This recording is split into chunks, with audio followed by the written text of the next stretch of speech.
Rassie. Rassie, how are you coming along personally? I mean, I know you started batting again just after that SA20 launch, and can you just tell us a bit about your own preparation and how you're feeling ahead of the series?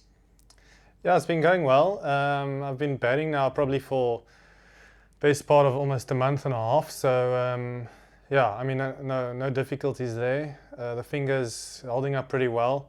We're managing it with fielding. Yeah, but as far as batting goes, it doesn't really affect me, and it's back to full health. So yeah, I got some game time in the middle for the Lions.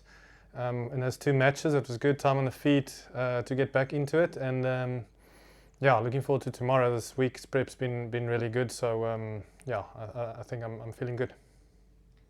Thanks, Stu. Then Sibusiso. Thanks, Lucy. Hello, Rassie. Just on the makeup of the South African batting lineup, there's a lot of guys with experience at first class level, maybe not so much at test level.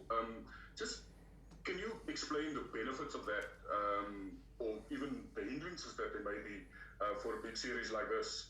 You know, how does it benefit having that much first class experience as opposed to not having much test experience?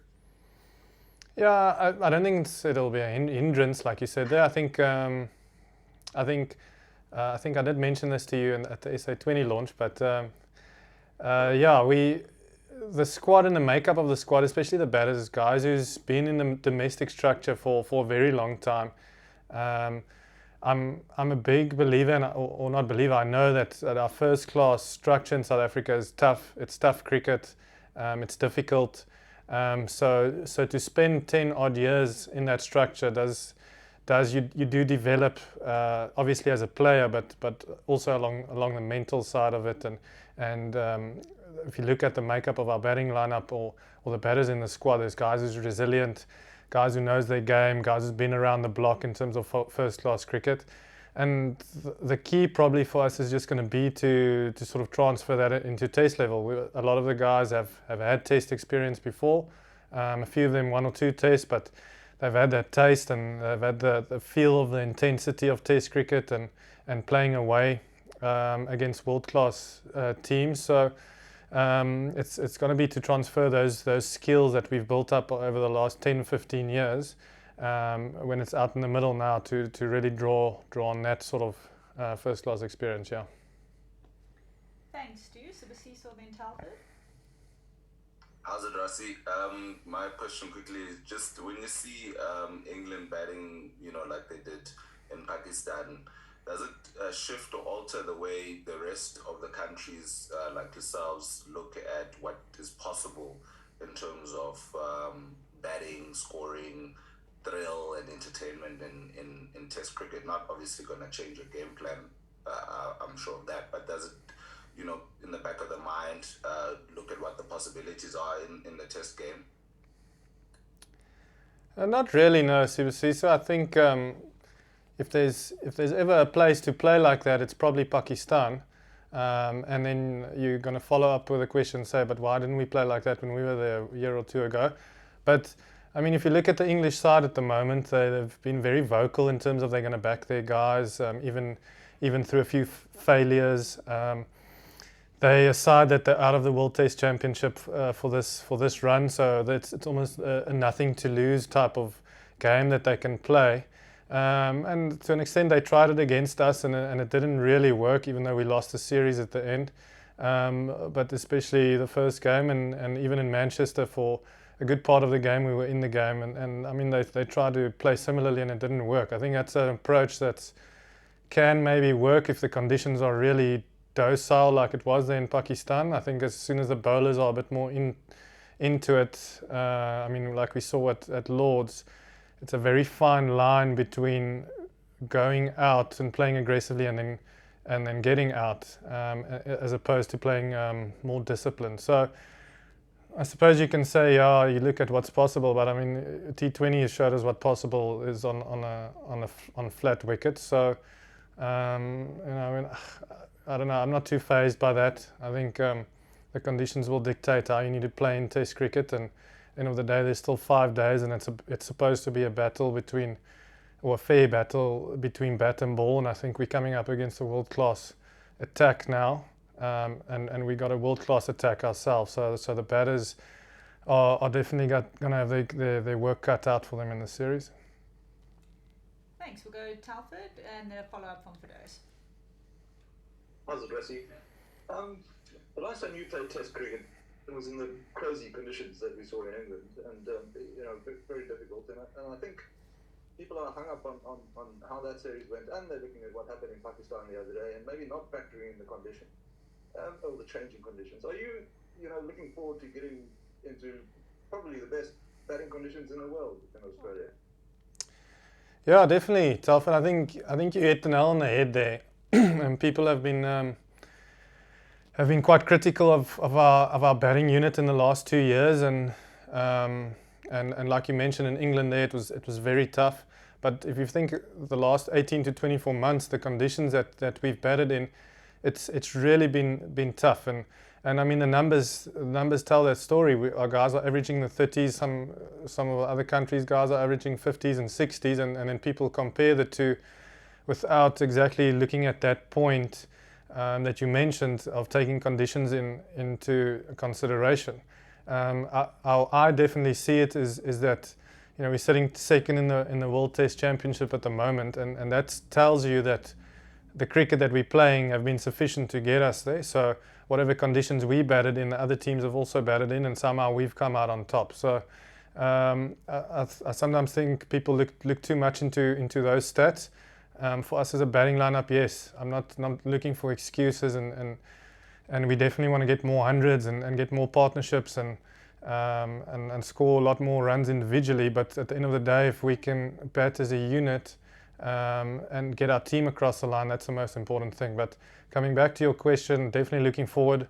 Hopefully the pitches play well, and it'll be, like I mentioned earlier, a good battle between bat and ball, and the prep that we've put in the last week and that we'll put in the coming 4 days and the last few days will be enough for us to fill our boots, I suppose.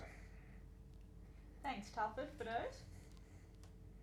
Actually, just on that subject, I mean, I'm hearing everything you're saying about conditions and complexities of batting, but just from an entertainment perspective, I mean, do you think it's entertaining to see batting like England, or is it more entertaining to have like this tense cat and mouse kind of bowlers against batters? Just what do you prefer, and what do you think people prefer? I definitely prefer the cat and mouse, as you put it. We played against the England Lions in where was it? No, not Taunton, in Kent, and they played the same way. It was a very flat and tame wicket that they prepared for us there, and their guys came out swinging. And at the end of the day, you said, well played, but this is not the Test wickets that we are used to, definitely. And a week later, we were at Lords, and it was going around. And the bowlers were much more in the game, and I think that's where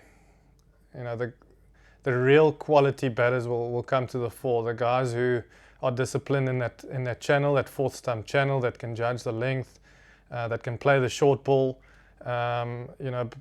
short balls that can actually come up to head height and not just shoulder height. And there needs to be some sort of, I suppose, risk element involved in batting.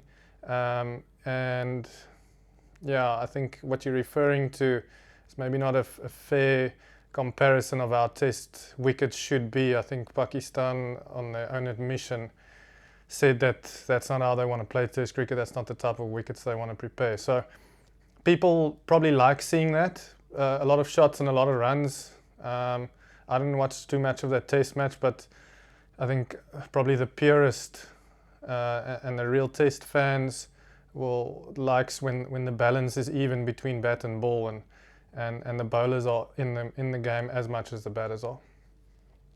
Thanks, Fidos. Is there anyone else that would like to ask another question? Telford. And then we'll look to wrap up with Stu. Thanks, Lucy. Rassie, you're a man who takes an interest of what's happening outside your own dressing room. Are you a bit surprised or amazed at how the Australians seem just intent on, I don't know, just self-harm at the moment? They've got one saying thing about sponsors, they've got Warner digging up 2018. I mean, are you a bit amazed? Yeah, I'm amazed. I would say, I mean, I do take interest, but I also don't really spend too much attention on it. I mean, they have their internal politics, I suppose, that's going on, and I see there's a season 2 of the test releasing, so maybe that's a bit of that involved as well. I suppose controversy sells, and you know, people wanna stay relevant. For me, to be honest with you, I don't take too much interest in what they've done. I think actions speak louder than words, and there's a lot of words going around. Yeah, I mean, what's happened has happened. Yeah, I mean, it's pretty well documented. So yeah, to talk about it now, it doesn't faze me too much. Thanks, Telford. Stu? Apologies for this being a very broad-based question, Rassie, but what are your thoughts on the Australian attack? You describe them as world-class. What makes them particularly dangerous? I think they've got 2 guys there who's discipline-wise is probably two of the best in the world in Hazelwood and Cummins. If you look at how they control line and length and how accurate they are, and not just with their stock ball, with their shorter balls as well. That's always very challenging and come up, and I haven't come up against them in a red ball format, but I can only imagine that it will be a tough challenge. And then they've got Stark, who has that X factor. He has that pace, his left arm, so you know, can swing it big, and he's sort of a guy who bowls well with the old ball as well. And then obviously they've got Nathan Lyon, who's just, yeah, seem to have played forever, and 400 plus test wickets, and yeah, so those 4 obviously they'll lean heavy on, and I think in their own conditions they're going to be very tough. They obviously know how to bowl here. They've played a lot here. Cameron Green I haven't seen too much of in terms of their 5th bowler, but he seems to be a sort of guy who comes in, doesn't bowl too many overs, but always seems to take a wicket. So a challenge in itself. So I mean, that's how I would probably describe them. Can't say too much more to you. I'm sure you describe them similarly as well.